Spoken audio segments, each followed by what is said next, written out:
L'Ukraine se trouve à un carrefour stratégique, entre la nécessité de se protéger face à l'agression russe et la recherche d'alliances militaires crédibles. Le président ukrainien, Volodymyr Zelensky, a récemment déclaré que son pays pourrait envisager de devenir une puissance nucléaire ou de rejoindre l'OTAN pour garantir sa sécurité. Lors d'une conférence de presse, il a exposé son plan de victoire aux responsables européens, soulignant l'urgence de la situation et la nécessité d'une réponse robuste à l'invasion russe.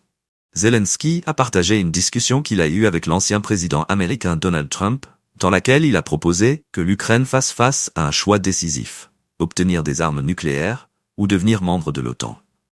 Quelles grandes nations nucléaires ont réellement souffert? Aucune, sauf l'Ukraine, a-t-il affirmé, rappelant les garanties de sécurité accordées à son pays par les États-Unis et le Royaume-Uni en échange de son désengagement nucléaire dans le cadre du mémorandum de Budapest en 1984. Cette déclaration met en lumière le dilemme auquel l'Ukraine est confrontée après avoir renoncé à son arsenal nucléaire.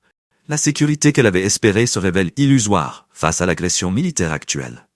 Le président ukrainien a également précisé sa préférée option, affirmant que l'OTAN représente la seule alliance efficace pour la protection de son pays. Selon Zelensky, Trump a accepté cette logique, reconnaissant la valeur de sa proposition. Ce point de vue révèle une vision pragmatique des relations internationales et de la sécurité nationale envers une position renforcée contre une Russie expansionniste. Historiquement, l'Ukraine a été une puissance nucléaire avant de choisir de renoncer à ses armes. À la veille de l'invasion en février 2022, Zelensky avait déjà exprimé ses regrets quant à cette décision, évoquant le droit de son pays à reconsidérer sa position.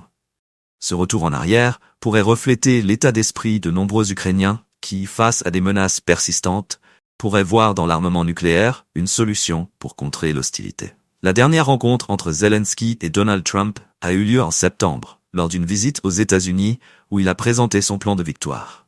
Le président ukrainien a été convoqué au cœur d'une polémique concernant une visite dans une usine de munitions en Pennsylvanie, une étape cruciale de la campagne présidentielle américaine. Les partisans de Trump ont accusé Zelensky de faire campagne pour Kamala Harris, candidate démocrate, illustrant ainsi la complexité des enjeux géopolitiques qui se mêlent aux dynamiques électorales américaines.